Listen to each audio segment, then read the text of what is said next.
Hey everybody, welcome back to 1 Minute Walking Tours. I want to say first, thanks to everybody who's been liking and subscribing and leaving me comments. I really appreciate that. And I hope that more people will like and subscribe and the channel will grow. We can go more places and do new things together. But today we are on the corner of 3rd Avenue and 13th Street where this pear tree once stood. Pear tree, you say? Why yes, this pear tree was so beloved that in 1811, when New York City decided it was going to make its now famous grid plan, they included the pear tree. The pear tree had a wooden fence around it, which would have been right here, and that was protected from the traffic and from people climbing and doing all sorts of things, although the tree bore fruit for more than 200 years. And plenty of people remember climbing the tree and getting pears and so forth. Now, what would make that pear tree so exciting? Well, all of this land around here once belonged to a man named Peter Stuyvesant. And Peter Stuyvesant is a very common name to see Stuytown, Stuyvesant, and so forth, this and that. And he was the Dutch governor. We all love a Dutch governor around here.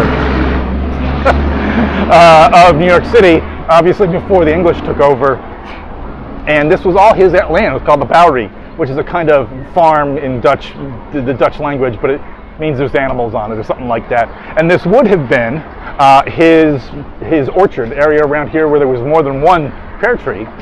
But it's believed that the specific pear tree on this corner was either planted in 1647 as part of his orchards, or in 1667 when he returns or he kind of retires, and in 1647 he goes back to the Netherlands and comes back, and people say, well, that was the pear tree he brought with him, and they planted it here. And for the longest time, that was the longest lived piece of Dutch history still around here in New York City. But in 1851, people realized that there's going to be traffic, there's going to be problems, and they put an iron fence around it to protect it from essentially what actually happened to it. Because in 1867, in February, two wagons collided, and one of them was sent into the pear tree and damaged it. And people thought, it'll make it, it's been here a long time. And a storm came and blew it down. So that was the end of the pear tree. And that was the last living piece of Dutch colonial New York to go. So in 1890, people got concerned that no one would remember the pear tree. So the Holland Society put this plaque up, and it reads, "On this corner grew Peter Stuyvesant's pear tree. Recalled to Holland in 1664, on his return, he brought the pear tree and planted it as his memorial, by which, said he, my name may be remembered. The pear tree flourished and bore fruit for over 200 years. This tablet was placed here by the Holland Society in New York in 1890.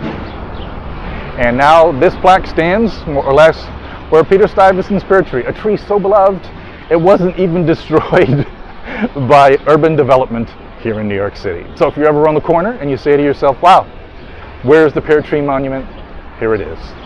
So I hope you enjoy the video. Please like and subscribe, and we will see you here soon on 1 Minute Walking Tours. Be seeing you.